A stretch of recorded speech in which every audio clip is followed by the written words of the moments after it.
folks, welcome back. 2022 bear market crash. Rudy, how's everybody doing today? You guys doing all right? Everybody all right? Holding loved ones? Fetal position? So, after endless amounts of patrons and people wanting me to comment on the overall stock market, we're going to do a financial discussion video. Whiteboard video is coming soon, but this is a generic financial discussion, everybody. I dipped my head in the toilet to get my hair nice and wet, so I figured I'd look more professional, like I'm like a real dude instead of just a basement dweller. So today, if you guys see any toilet water dripping, let me know, please. Remember, plants need electrolytes. I mean, duh, that's what plants need. Okay, so, yes, the stock market's a shit show. We know everything's a mess. It's okay. I want to comment a couple things because I'm getting so many questions. Rudy, are we at the bottom? Rudy, do I buy? Do I put everything in? Do I leverage my my HELOC, my line of credit, every credit card? Do I put my grandmother in the stock market? So, okay, little much, just slightly over the edge. I'll give you guys a little story. In 2008 crash, when I had a real job. I was a licensed broker back then. I thought I was hot stuff. I was, dressed nice, had my collared shirt on, my cufflinks. I walked around like this. I thought I was cool, And from Q3 of 2007, that was the peak of the stock market, S&P. And when we say stock market, let's just go S&P 500, the old spies. S&P 500 peaked in Q3 of 2007. Okay? And then we started drifting lower. 2008 hit. We drifted lower, tons of bear market rallies along the way, also known as dead cat bounces. I hate that. I like kitty cats, and they're so cute. Just dead cat bounce. I don't like that phrase, but so a lot of bear market rallies, and 08 rolled over, and we kept drifting down. Now, again, the reason for that, of course, we can go into all these things and this and that, and all this toxic assets and mortgages that were being issued to people that had no business owning mortgages. They couldn't pay for them, defaults, mortgage-backed securities, all these credit default swaps, things started getting wacky. Banks were just going under. They ran out of liquidity, blah, blah, blah. Anyways, the stock market dropped from Q3 07, around October, let's just say. September, October was the peak. All the way through 08, dropped all the way through 2008. And the stock market bottomed in March of 2009. And the S&P hit the devil's low of 666. Yeah, no joke. I mean, it literally hit like 666. It was... What a number for the low, right? Life is weird. So, I want to get that out in the open. So essentially, the stock market went down almost 18 months before finding a true bottom. Now, people ask me today, Rudy, the stock market peaked like October, November of 2021. We've been going down for like 6, 7, 8 months in a row now. So we're getting towards the end, right? It's impossible to predict the bottom. When I was actually at my real job as a licensed broker in March of 2009, I can tell you for 100% fact, in March of 2009, the negativity in the end of the world was so bad. I mean, I was sitting there. I was sitting at a desk, a bunch of fancy little screens, headset on, talking, screens, flashing little blinking numbers. Well, not really blinking, everything's just blinking red. Saw nice little bank people and walking by with suits taking over the firm because we were bankrupt, apparently. And I can tell you all for a fact that in that moment, not a single person was like, Rudy, this is the bottom. We got to go in. Nobody was doing that. Literally, I can look up at the screens and there was like 500 clients on hold. Like it was just, and I can also look in the main firm, what they call the order book, and I can hit like show all orders for the day, because each of us as a stockbroker would have a broker kind of number. So I could go into the system, type in my 4 or 5 digit broker number for the firm, and I could see all the trades I placed for the day and all the account numbers I placed the trades in for the clients and everything. You could take your number out, hit show all, and I could see all the trades in the firm worldwide for the day. You could see all the thousands and thousands of trades that all the brokers are placing. This is not client self-directed. This was advisory broker sides for a lot of larger accounts. And I could sort those orders. I could look at it. And I can tell you all for certainty, because I saw it with my own eyes. This is pre-Taco Rudy. I weighed less. I looked better. I looked in the mirror back then. I was like, I'd hit that. Now I'm just an old fart in the basement. But I can tell you all for a fact, out of the thousands of sell orders and the thousands of clients and this and that, I can tell you for a fact, there was probably 99% sell orders, closing accounts, moving to money market, moving to bonds, moving to short-term, U.S. treasuries, same old shit. I can tell you all without a reasonable doubt that probably 1% of the orders in the system were buy orders. And this was by February, March of 2009, the true bottom. What I'm trying to explain to you all was nobody knew. So if you're trying to tell me, Rudy, it's the exact point. I got the lines everywhere. My Bollinger moving average of this and that, and the actual this would cross this, the death cross of 50-day, 20-day, 69-day moving average. And, I look, you can put as many strings and lines across the screen as you want. We can make Spider-Man's web on the screen. I can tell you for a fact, even then, nobody knew. Now, there were a couple crazy Timmies that were just doing what Rudy does. And they bought all the way down. And they got crushed just like Rudy. I think on stocks, I'm down about 1.2 million now. Crypto, I'm down about 600,000. Collectibles and assets, just overall collectibles and inventory, I'm probably down 2-3 million. So I'm probably down a total of $4 to $5 million right now from 1 year ago total. Yeah, you think about it like that. It's a little nauseating, this and that. But, again, I still believe. So I'm not that bothered by the loss on paper. Because I'm not actually selling anything. I'm not saying, well, that's it. I'm just going to burn it all as firewood, and we're all going to live underground the basement, and we're going to cook tacos on a microwave grill. I don't believe, because I still believe. I believe in buying strong, big companies in the stock market. They're not going anywhere. I believe in the collectible world. Reserve list Magic, sealed product of new Magic, sealed product of Pokemon. And yeah! Sealed product in MetaZoom, Fab, and of course, Weiss and Force of Will. Make fun of me. Slap me in the face. Me and Chuck, we have dinner every Wednesday night. I still believe. And maybe I'm wrong, but you know what? It's okay to be wrong in this world. Don't let anybody tell you otherwise. The key is to be right more than you're wrong. Not have a perfect record, but just to get more right than wrong. So, let's go back to the story.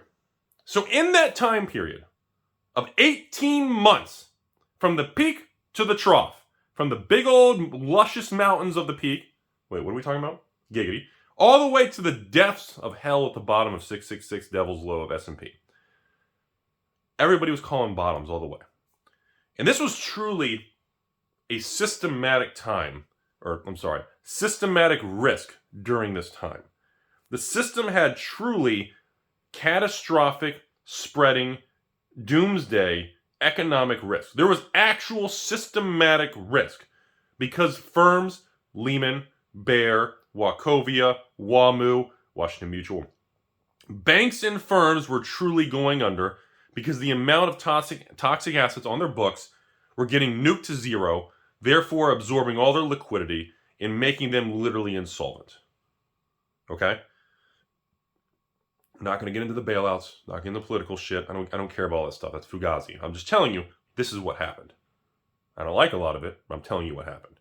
So I can tell you all, without a reasonable doubt, I understand why the market went down 18 months straight. And the market should have gone down 18 months straight. By the time we hit January, February, March, of course, the Fed, everybody's favorite asshole thing, the Fed was changing things in the market, and the risk of end of the world and everything going to zero was removed.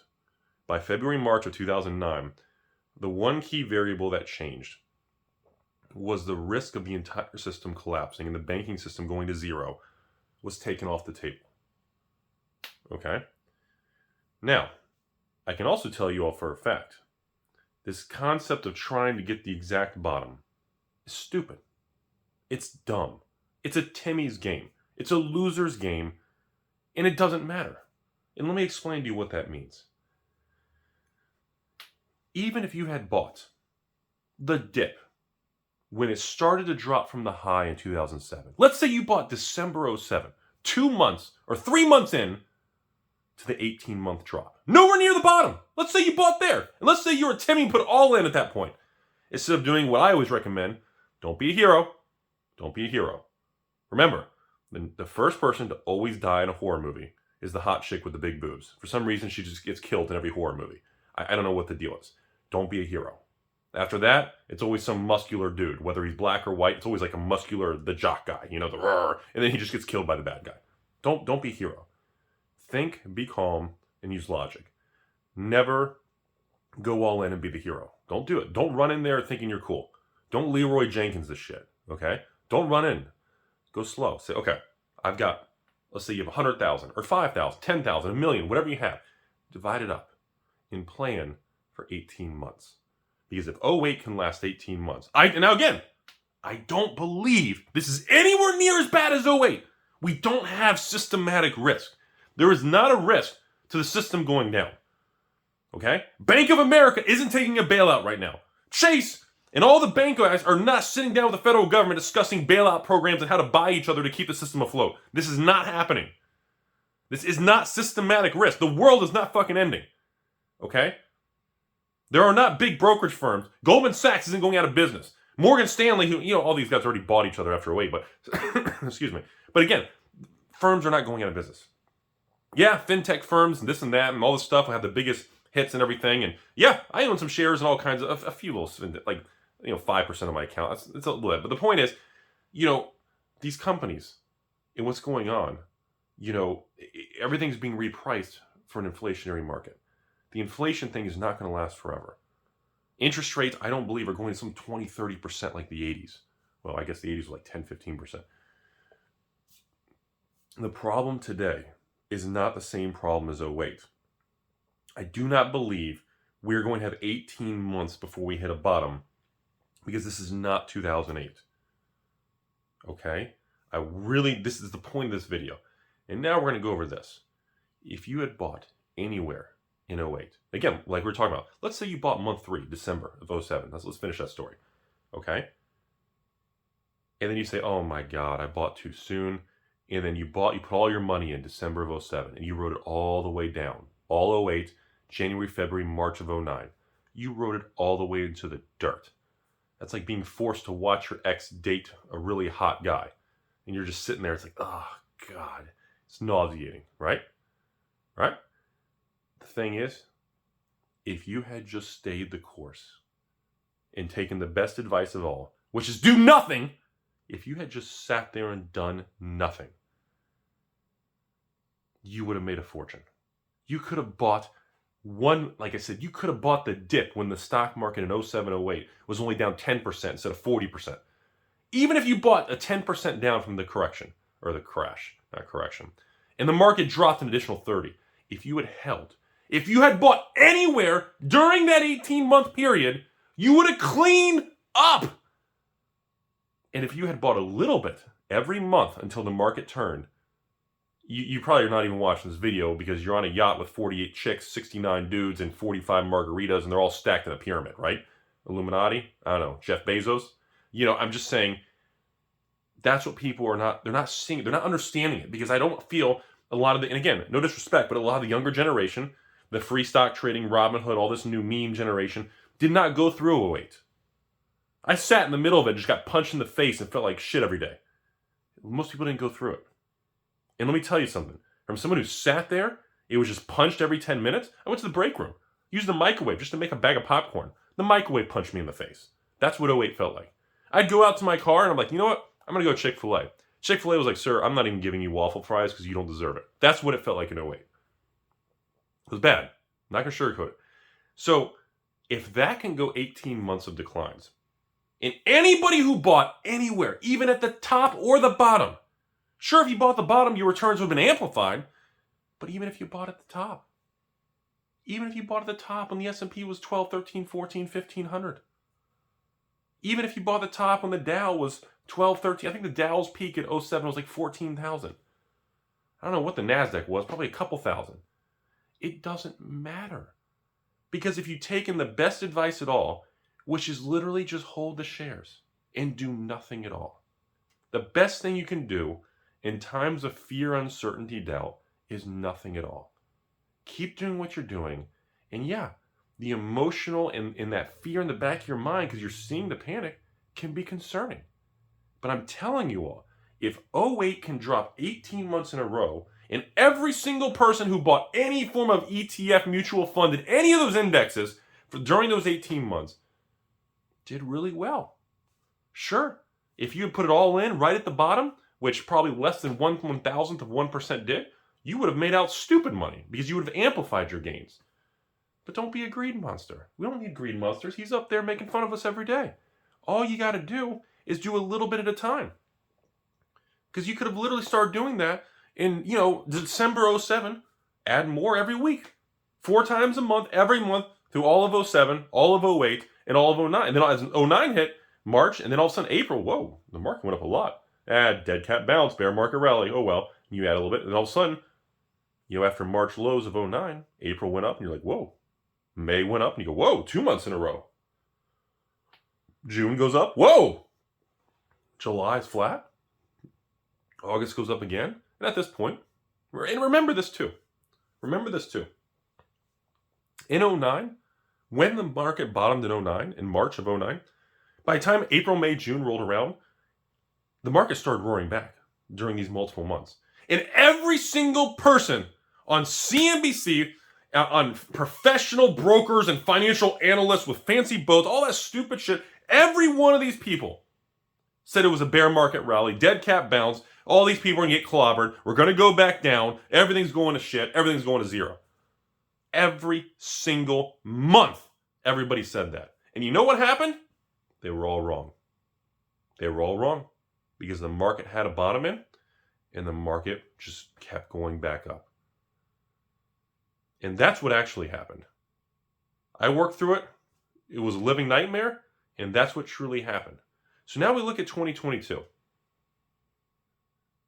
Q3, Q4, the 2021 was the peak. Here we are in May of 2022. 6-7 months in, away from the peak, going down. As of filming this video, average U.S. growth mutual fund, Vanguard growth, BlackRock growth, Fidelity growth, your mom's growth, ex-girlfriend, stepsister growth, whatever it is. Average mutual fund year to date is probably down between 20 and 30%, depending on how much tech exposure, small cap, mid cap, international, whatever stupid shit. So, average fund is down, excuse me, negative 20, 30% year to date. That's pretty intense. That's no joke, man. So that means the average person in their 401k who's young, who has 100% stock and equity exposure, is lost probably a quarter of their retirement account or 401k or, their SEP account or, Roth, IRA, traditional, whatever stupid thing you do. And, the average person lost a quarter of it. And some of these people have been working and building these accounts for 5, 10, 20, 30 years. And, as long as they do nothing at all, they're fine. And honestly, what they should be doing is adding and increasing contributions from now until things stabilize and inflation comes under control. And it will happen. Every time this talk of literally, oh wait, well, that's it. Everything's going to zero. Everybody in the basement, line up all the washer dryers. Everybody get in. That's what that was. Wait, 2020. Well, that's it, folks. 2020. Everything's going to zero. Wipe your magic cards with bleach. Destroys them. All right, line up all the washer dryers. Everybody bend over and get in. Bring in the step bros. I mean, that was 2020. It's the same thing over and over. And the difference is how you position yourself to come out of this. No giggities. We're being serious. Stop screwing around. I see you laughing in the back.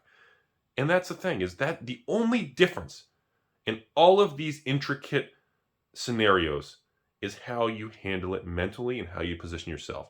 Shit's bad right now. I'm not going to downplay it. We're in a time where inflation is being just nasty. It's punching everyone in the face. The Fed doesn't want to raise rates because it's going to damage the economy, slow it down, push us towards... It's like slamming the brakes on when you're going 150 miles an hour in some exotic car. And they're slamming the brakes. And everybody's going, oh God, and the pressure. But they have to raise rates because you got to throw the cold water on inflation to get everybody to chill out and calm down and get back to normal. That's where we're at. That's the problem today. Not systematic risk. Not shut the whole country down. That's today's problem. And let me tell you all something. I will take today's problem of inflation and rates and fear over that 08 bullshit where the world was literally ending and people were being... all the unemployment rate went through the roof and everything was literally going out of business. Banks were shutting down. Everything was defaulting. Foreclosed. I'll take this over that. And if that is 18 months of shit and going down, and we're 6-7 months in of prices going down, what do we got? A couple more months? Maybe this was the bottom. Maybe next week's the bottom.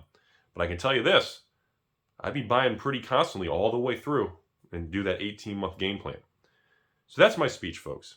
And the conclusion is, remember this.